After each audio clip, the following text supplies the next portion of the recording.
Hola a todos, hoy quiero hablar acerca de 15 cosas negativas del cristianismo. Sé que existen cosas buenas en el cristianismo, pero en esta ocasión voy a hablar de una de las cosas que considero negativas o dañinas. Número 1. La religión te enseña a creer sin cuestionar, a creer a ciegas, aun cuando te presenten evidencia que muestre que lo que crees es incorrecto o inmoral. Porque mientras más te aferres a tu fe, más grande será tu virtud y recompensa. Te han hecho creer que tener fe es algo valioso y algo que debes defender. ¿Pero defender de qué? ¿De la lógica? ¿De la razón? Los hechos no necesitan defensores, la fe sí. Es como si alguien dijera, mira, ahí está el sol. Y el otro dice, sí, ya lo vi. No, pero es que mira, es que ahí está el sol. ¿Qué no ves que está brillando? Bla, bla, bla. Sí, ya lo vi. Qué mitote. No necesitas estarme tratando de convencer de que ahí está el sol. Ya lo vi. Es evidente.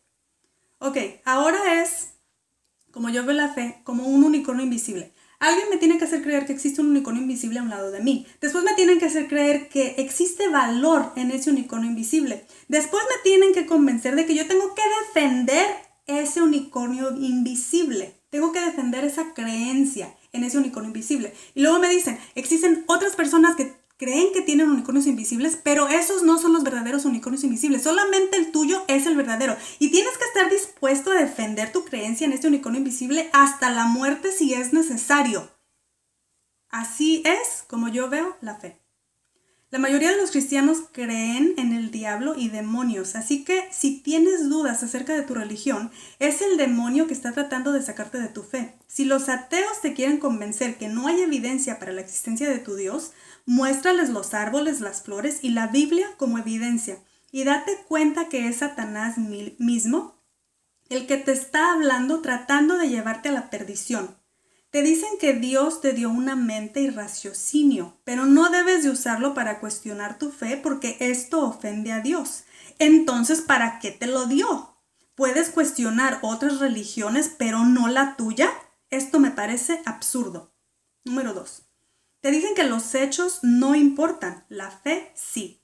Te enseñan que los no creyentes están perdidos, están equivocados, son malvados, no tienen propósito en la vida ni razón de vivir, que están vacíos porque no creen en Dios, que son blasfemos, orgullosos, necios, ignorantes, que se ciegan a la realidad de que Dios existe y que por lo tanto se van a ir derechito al infierno.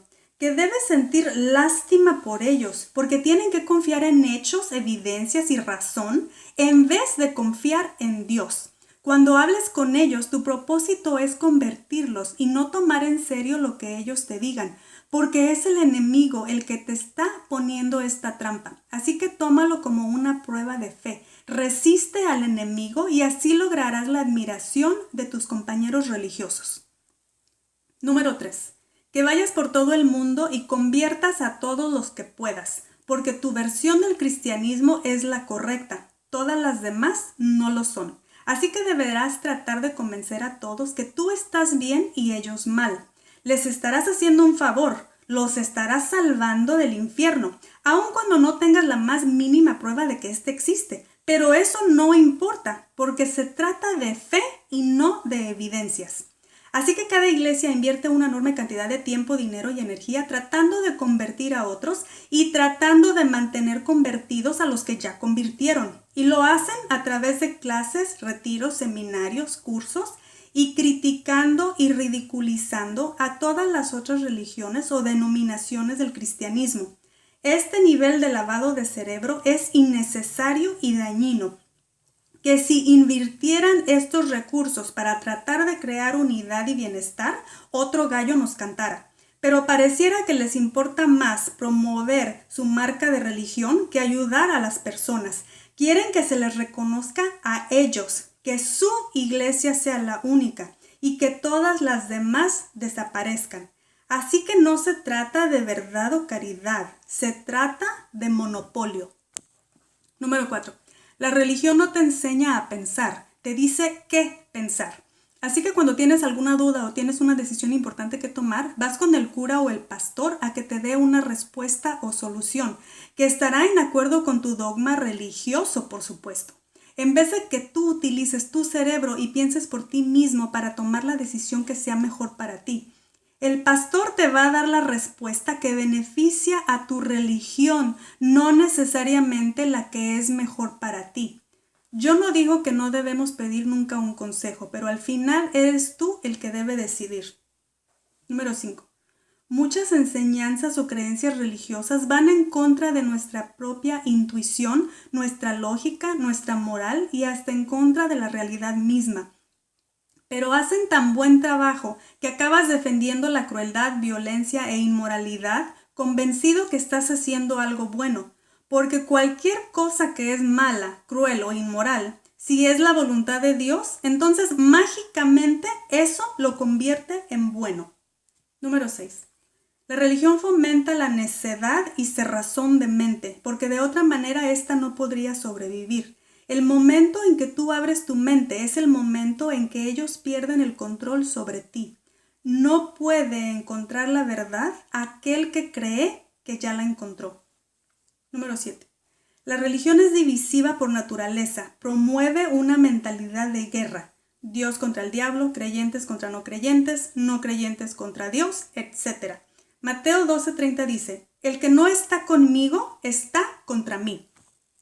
He escuchado a pastores decir, si no estás con Dios, estás contra Dios. Eres un enemigo de Dios. ¿Y cuál es el resultado de esto? Exclusión, división, iniquidad, violencia y guerra. Déjate digo algo. Si yo formo parte de una familia y tú no formas parte de esa familia, eso no te hace automáticamente mi enemigo. Te hace mi prójimo. ¿Cómo puedes ver al que no cree igual que tú como un hermano con este modo de pensar? Por eso cuando tu hijo te dice que es ateo, lo corres de la casa o le dejas de hablar a tu hermano que se hizo de otra religión. Porque si no están con tu Dios, están en contra de Dios. Y eso justifica tu comportamiento infantil. Número 8. Creo que la religión usa contra nosotros nuestro miedo, egoísmo, orgullo, esperanza, mentalidad tribal, ingenuidad y bondad. A través del miedo, la culpa, amenazas, mentiras, promesas, manipulación emocional, etc., te controlan como a un vil títere. Saben exactamente qué cordón jalar, porque la religión es un arte de control y manipulación masiva. Mientras tú cantando en la iglesia, alabado sea el Señor, como un esclavo adorando a su amo. Número 9. La religión enseña amor condicional. Mateo 10:32 al 42. Les voy a leer solamente algunos, ustedes leen el resto. Al que se ponga de mi parte ante los hombres, yo me pondré de su parte ante mi Padre que está en los cielos. Al que me niegue ante los hombres, yo también lo negaré ante mi Padre que está en los cielos. No piensen que he venido a traer paz a la tierra, no he venido a traer paz sino espada. Pues he venido a enfrentar al hombre contra su padre, a la hija contra su madre y a la nuera contra su suegra. Cada cual verá a sus familiares volverse enemigos.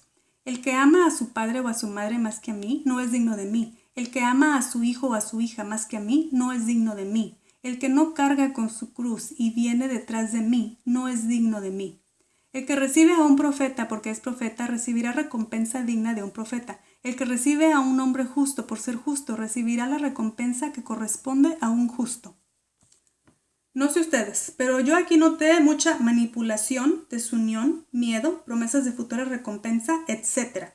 Y se me hace un poco cómico que después de leer una escritura como estas en la iglesia, se ponen a orar para que haya paz mundial.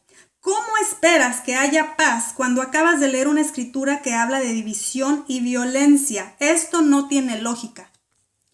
Creo que la diferencia entre un niño y un adulto es que el niño es ingenuo, inmaduro, egoísta y temeroso. Y un adulto es uno que piensa, razona, discierne, utiliza sabiduría y lógica. Es capaz de hacer a un lado su egoísmo para enfocarse en las necesidades y deseos de los demás, no solo en los suyos. ¿Cuáles son algunas de las cosas que tú utilizas para hacer que tus hijos sigan tus reglas y te obedezcan? Utilizas miedo, chantaje, amenazas, promesas, mentiras, halagos, castigos y hasta violencia. ¿Qué no son estas las mismas cosas que utiliza la religión contigo? Creo que el adulto es aquel que no necesita ser chantajeado, controlado y manipulado por el miedo a ser castigado y por la esperanza de recibir una recompensa por sus buenos actos cuando muera.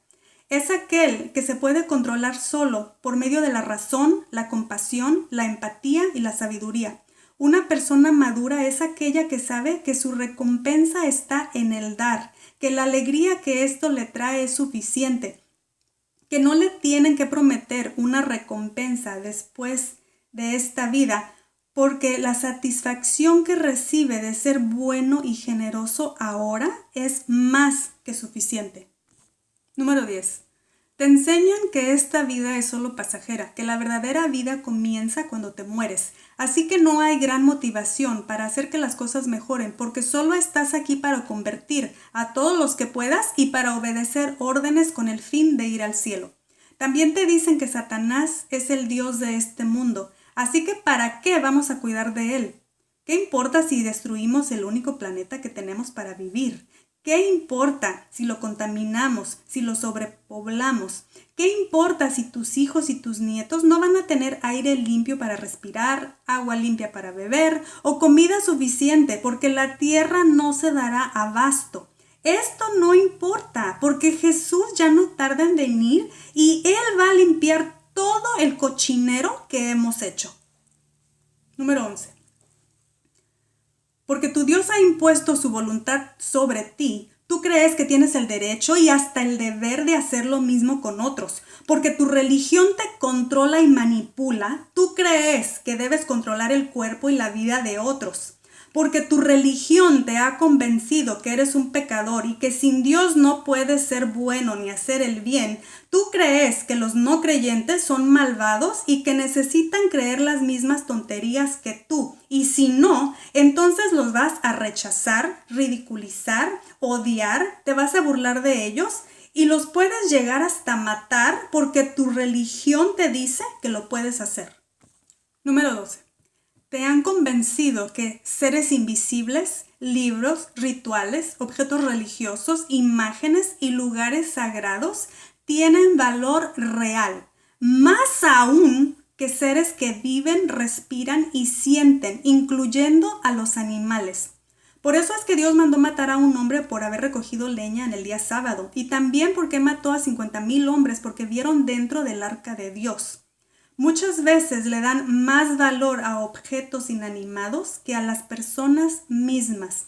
Te hacen creer que si haces reverencia cuando pasas por el Santísimo, si te persignas cuando pasas por una iglesia, si te postras frente a una imagen, si besas al niñito Dios, si le prendes veladoras a un santo, si vas a misa los domingos, etc., que esto te hace una buena persona.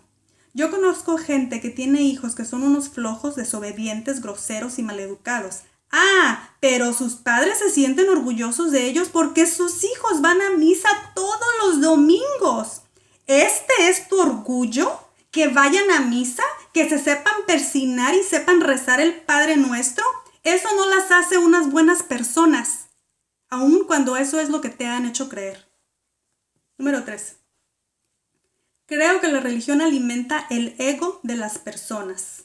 Cuando dicen, nosotros somos los elegidos de Dios. Nosotros pertenecemos a la verdadera iglesia de Dios. Nosotros somos los dueños de la verdad. Nosotros sabemos cómo es que los demás deben vivir. Nosotros tenemos las respuestas a todas las preguntas. Tú no la tienes. Si esto no es arrogancia, no sé entonces qué es. Número 14. La mayoría de los cristianos tienen complejo de persecución, así que si se enfrentan con algo que contradice sus creencias, en vez de tomarse el tiempo para analizar y cuestionar si su postura es la correcta, piensan que están siendo atacados. La religión se enfoca tanto en que existe un enemigo. Este tiene muchos ayudantes que a veces utilizan a las personas y por lo tanto siempre tienes que estar alerta a sus obras malignas. Tienes que evadir al enemigo, alejarte del enemigo, pelear con el enemigo, ganarle al enemigo, vencer al enemigo, triunfar sobre el enemigo. ¿Cómo vas a poder ver las cosas objetivamente cuando tienes la creencia que constantemente estás siendo atacado por seres invisibles? ¿Cómo se puede tener un diálogo productivo con alguien que piensa así? Y volviendo al complejo de persecución, creo que los creyentes por cientos de años han impuesto su voluntad en otros sin que recibieran gran resistencia. Pero ahora que las personas ya no se están tragando el cuento de la religión, ahora ya no les está gustando y se hacen pasar por la víctima. Es como un bully que está llorando porque por fin se topó con alguien que se defendió y ya no le gustó. Número 15. Te enseña que no debes cuestionar la autoridad porque toda autoridad viene de Dios. Así que si alguien te está maltratando, si están abusando de ti, si están siendo injustos, no debes hacer nada al respecto porque Dios se va a encargar de darte tu recompensa por aguantar los abusos y le va a dar a tus enemigos su muy merecido castigo. Así que si tu marido te golpea, no importa. Si el gobierno te está robando tus derechos, no te preocupes. Tú reza por ellos y si no ves ningún cambio, no hagas nada, porque Dios se va a encargar de ellos. Si no en esta vida, lo hará en la otra. Tú sigues sufriendo en silencio, porque el sufrimiento es una virtud que te acerca a Dios.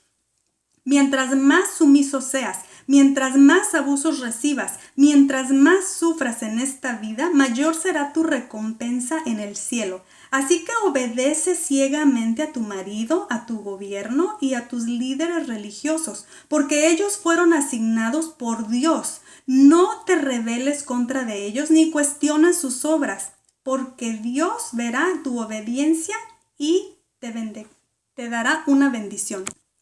Yo no digo que no debas respetar la autoridad. Lo que digo es que si esta autoridad está abusando de ti, entonces estás en todo tu derecho de defenderte o de oponerte a ella, si lo consideras necesario y prudente.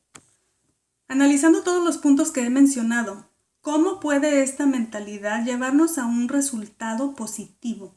Creo que la mayoría de los creyentes no se les enseña a dialogar con los que piensan diferente a ellos. No se les permite abrirse a nuevas ideas. O piensas igual que ellos o no les interesa lo que tú tengas que decir. ¿Cómo vamos a tener unidad y armonía con esta manera de pensar? Creo que sería de gran beneficio sentarnos a dialogar, creyentes y no creyentes, y compartir aquello que cada uno considera de beneficio y valor. Tomar lo mejor de todas las creencias e ideologías y trabajar juntos para el beneficio de todos, no solo para el beneficio de unos cuantos. Ok, chicos, creo que eso es todo por hoy. Gracias por escuchar. Hablamos pronto. Chao.